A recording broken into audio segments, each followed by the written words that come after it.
Assalamualaikum warahmatullahi wabarakatuh. Gimana kabarnya semua? Semoga sehat-sehat selalu ya. Video kali ini saya ingin mempraktekkan cara mengecek DTKS atau Data Terpadu Kesejahteraan Sosial di sistem Siladu Pusdatin Jamsos Dinas Sosial Provinsi DKI Jakarta. Langsung saja buka websitenya, yaitu pp-pusdatin-dinsos.jakarta.go.id. Setelah tampilannya seperti ini, masukkan nomor induk kependudukan sebanyak 16 digit, lalu cek NIK. Maka tampilan seperti ini. Anda terdaftar dalam DTKS. Di sini bisa kita lihat hasil cek data terpadu. Jika kita sudah menerima bantuan sosial, maka akan terlihat seperti ini. Ada jenis bansos, Kartu Lansia Jakarta, BPNT, PBI, KKS pada penetapan Oktober tahun 2020.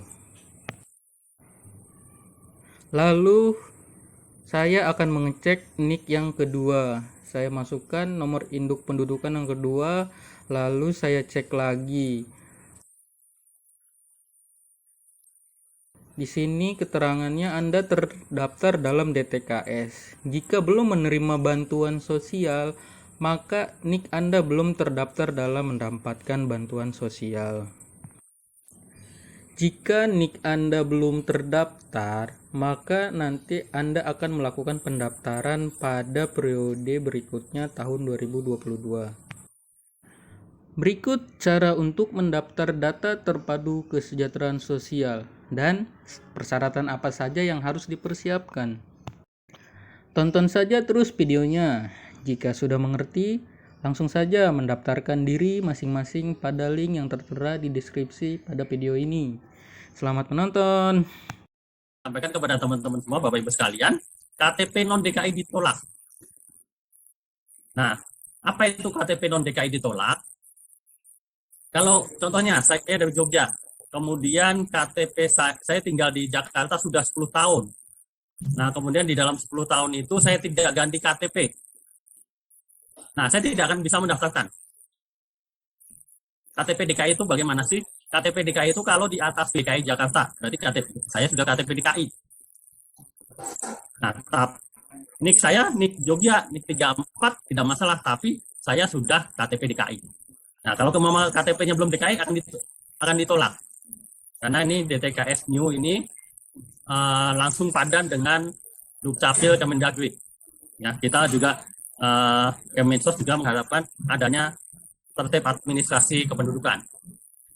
Nah, kemudian kalau ada anggota rumah tangga yang menjadi pegawai tetap BUMN, PNS, TNI Polri, anggota DPR maupun DPRD itu tidak bisa masuk. Karena nanti datanya itu akan kita padankan dengan Dukcapil. Nah, mungkin Bapak Ibu sekalian kemarin sempat mendengar bahwa PNS TNI Polri yang mendapatkan bantuan sosial itu akan mendapatkan sanksi dari Kemenpan RB. Nah, kita juga saat ini teman-teman petugas Pendaksos juga sedang melakukan verifikasi ketidaklayakan bagi PNS TNI Polri untuk tidak layak mendapatkan bantuan sosial. Ini kemarin kita melakukan verifikasi kurang lebih dengan data 32.000. Nah, deadline-nya itu kalau nggak salah di tanggal 30 Januari ini.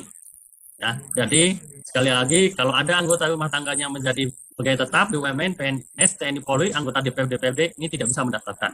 Nah, kemudian rumah tangga yang memiliki mobil juga tidak boleh masuk di dalam DTKS. Nah, ini seringkali terjadi ketika warga miskin itu KTP atau KK-nya dipinjam oleh warga masyarakat yang mempunyai mobil banyak.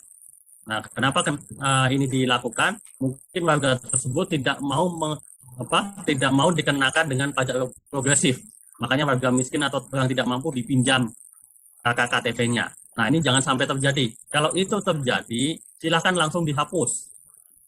1 bulan yang lalu sempat ada salah satu ketua RT, kalau nggak salah dari Senin, datang ke kami, dia menanyakan kok datanya tidak masuk dalam DTKS, gitu. Nah, saya tanya punya mobil tidak, dia ngotot tidak punya mobil. Kemudian saya pinjam KTP-nya, kita cek di dalam data ternyata dia memiliki mobil Mitsubishi Losbach.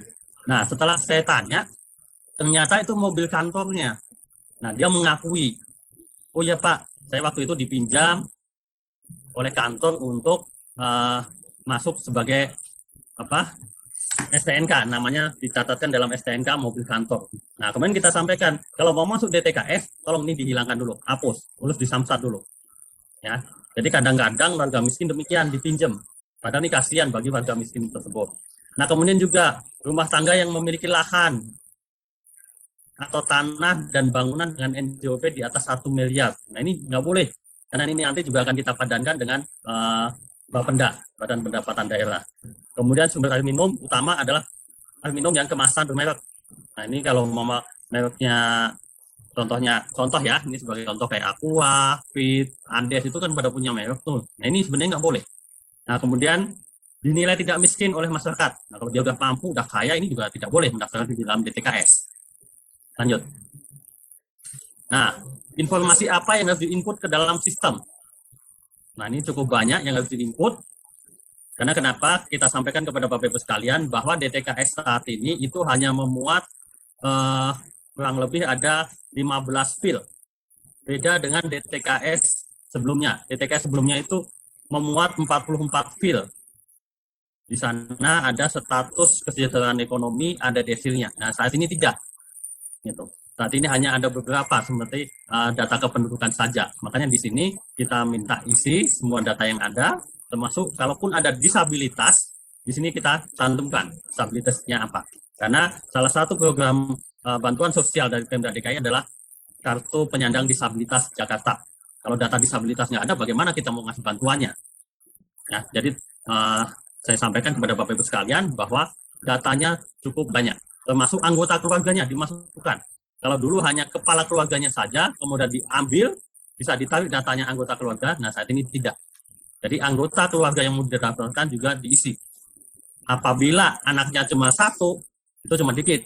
Nah, tapi kan kita juga suka menemukan nih anaknya sampai 10. Nah, itu dia ngisinya cukup banyak juga nih. Nah, ini perlu diantisipasi kepada Bapak Ibu sekalian. Jadi yang didata, dimasukin datanya itu selain kepala keluarganya, juga anggota keluarganya. Ya, semua anggota keluarga datanya dimasukkan. Oke, lanjut. Nah, bagaimana dengan warga yang mengalami kesulitan dalam pendaftaran online? Nah, ini sering terjadi ketika kita pelaksanaan di pendaftaran di tahun 2020 dan 2021. Nah, apabila ada warga yang mengalami kesulitan, itu dapat datang ke kelurahan. Nah, ini tolong kita minta tolong kepada Pak Lurah. Apabila ada warga yang nggak bisa, tolong dibantu. Tolong dibantu. Nah, levelnya juga berjenjang. Contohnya ketika saya tinggal di Duri Kosambi, kemudian saya nggak bisa mengakses, saya warga tidak mampu, saya minta tolong dulu ke Dasawisma atau ke kader yang lainnya, bisa juga ke PRT-nya atau Karang Taruna yang paham itu masalah IT kan gitu kan, atau tetangga sebelah kan gitu kan. Nah, kemudian kalau dia nggak bisa, nah silahkan datang ke kelurahan. Di kelurahan ada petugas kami, di masing-masing kelurahan ada petugas itu kurang lebih minimal 1, maksimal 8. Nah, tolong teman-teman petugas pendamsos, tolong standby. Standby membantu apabila ada warga yang mengalami kesulitan. Teman-teman di kelurahan wajib memberikan solusi, ya, jangan menolak, ya, jangan menolak. Berikan solusinya, bantu kalau memang dia perlu dibantu untuk bagaimana masuk ke dalam pendaftaran online ini. Nah, kemudian warga yang datang, nah ini ilmunya Pak Lurah, bagaimana tekniknya. Jadi jangan sampai datang kerumunan. Apalagi saat ini sedang pandemi COVID, yang diperkirakan bulan Februari Maret itu mencapai puncaknya. Nah, tolong Pak Lurah, tekniknya bagaimana? Kalaupun memang banyak, nah minta bantuan teman-teman. Di kelurahan itu ada LMK, ada Pak RT, ada Pak RW, kemudian ada Satpol PP, ada PPSU. Bagaimana teman-teman, bagaimana warga masyarakat yang mengalami kesulitan ini bisa diselesaikan, dibantu penginputannya. Dan yang tentu adalah wajib melaksanakan protokol kesehatan. Ya, wajib melaksanakan protokol kesehatan.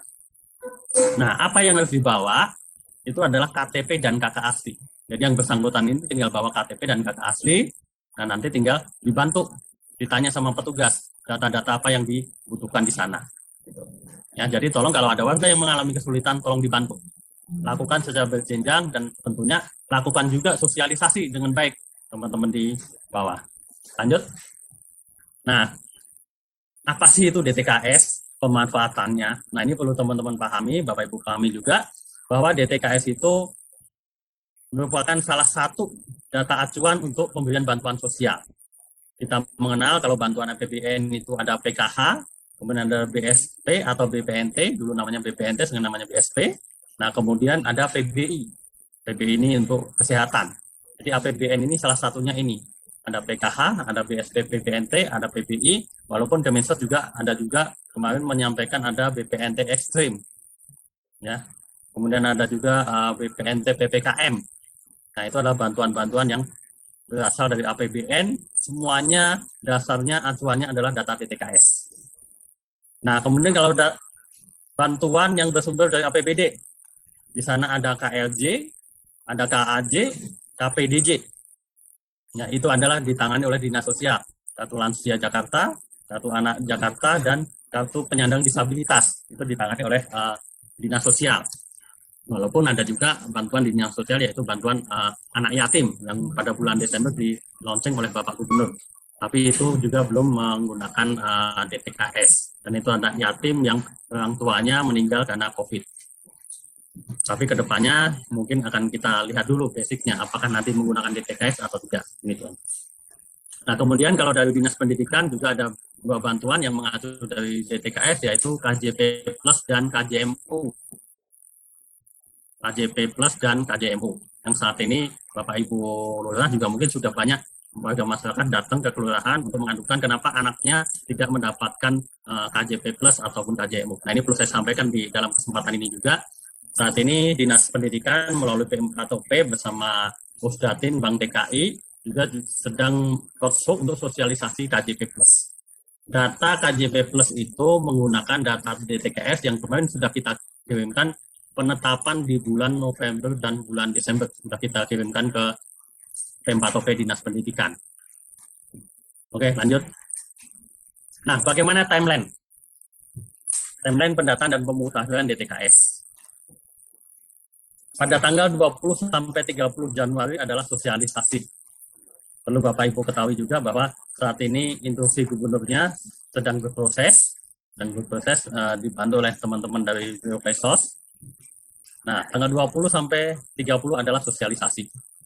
Nah, ini adalah sosialisasi awal kita untuk menyampaikan tahapan pendaftaran DTKS. Dan ini sosialisasi tidak hanya berhenti di saat ini, di pagi ini saja. Nah, kita mohon kepada Bapak Ibu Camat Lurah untuk mensosialisasikan melalui Ketua RT RW-nya bahwa di tanggal 1 sampai 20 Februari nanti ada pendaftaran DTKS.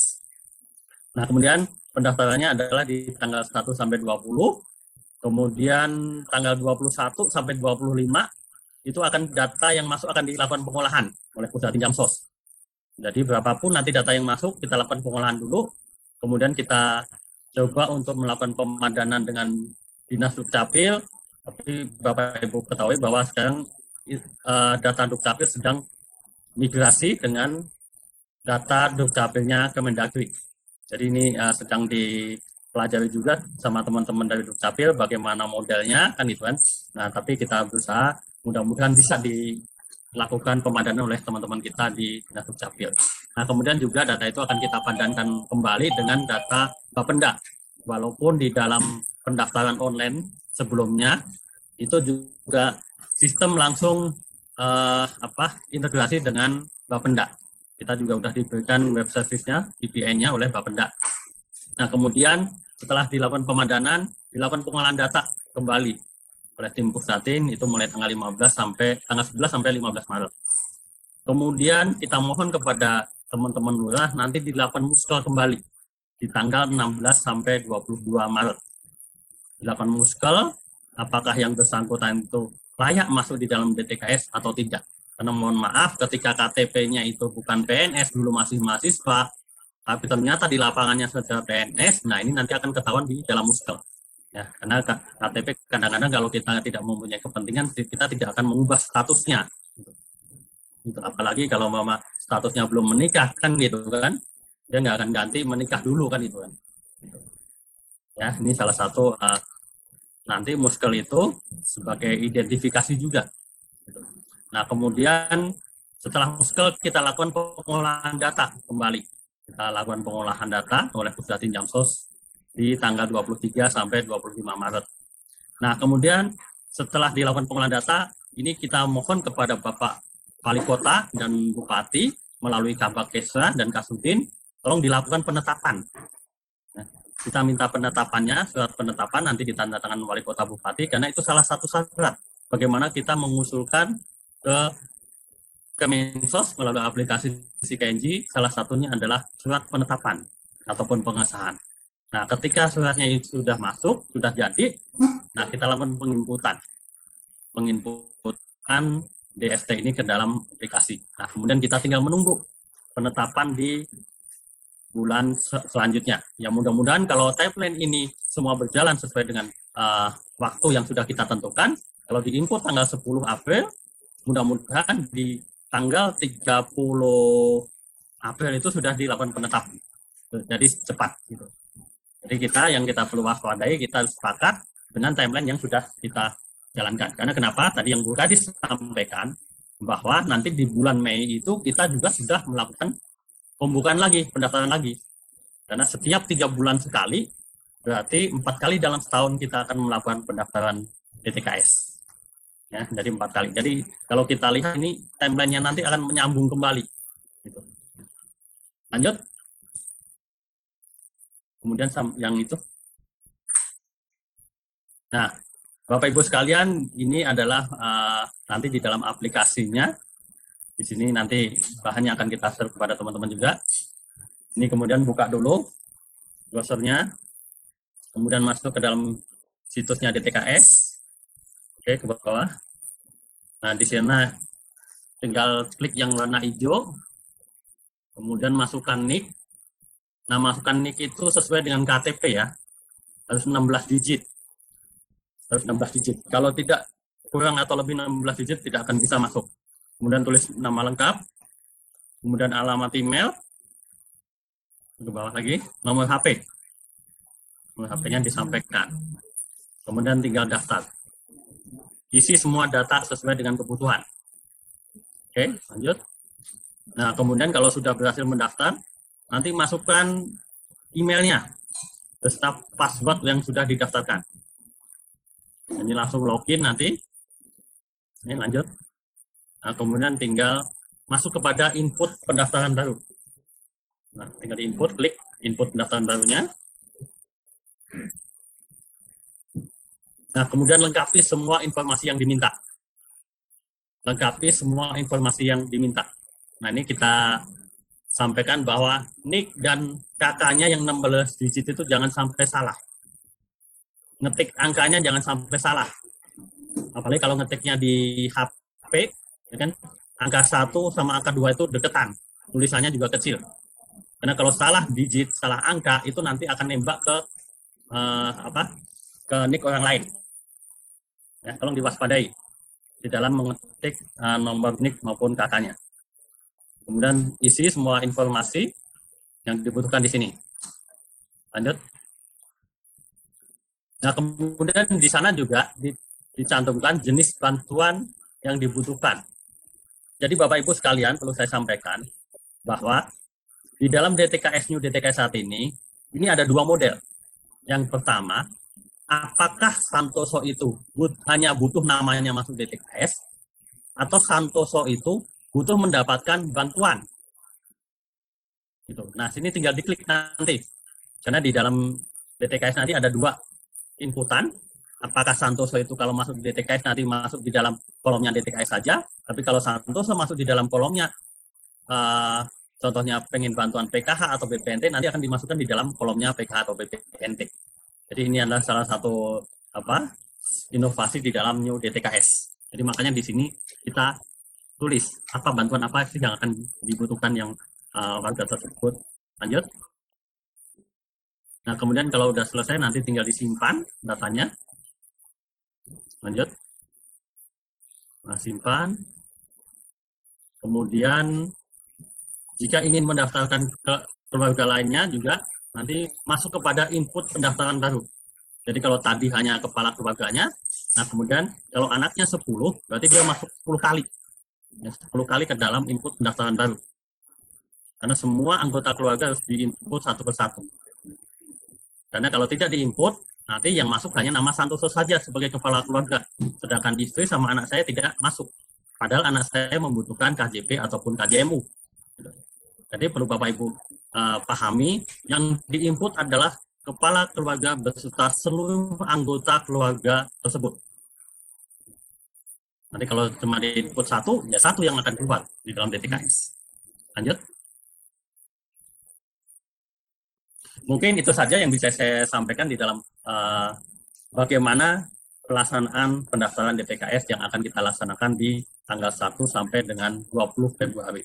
Nah, ini juga tadi yang disampaikan Bu Kadis, kita mohon kepada perangkat daerah maupun UKPD yang terkait untuk bisa membantu kelancaran pelaksanaan pendaftaran DTKS ini.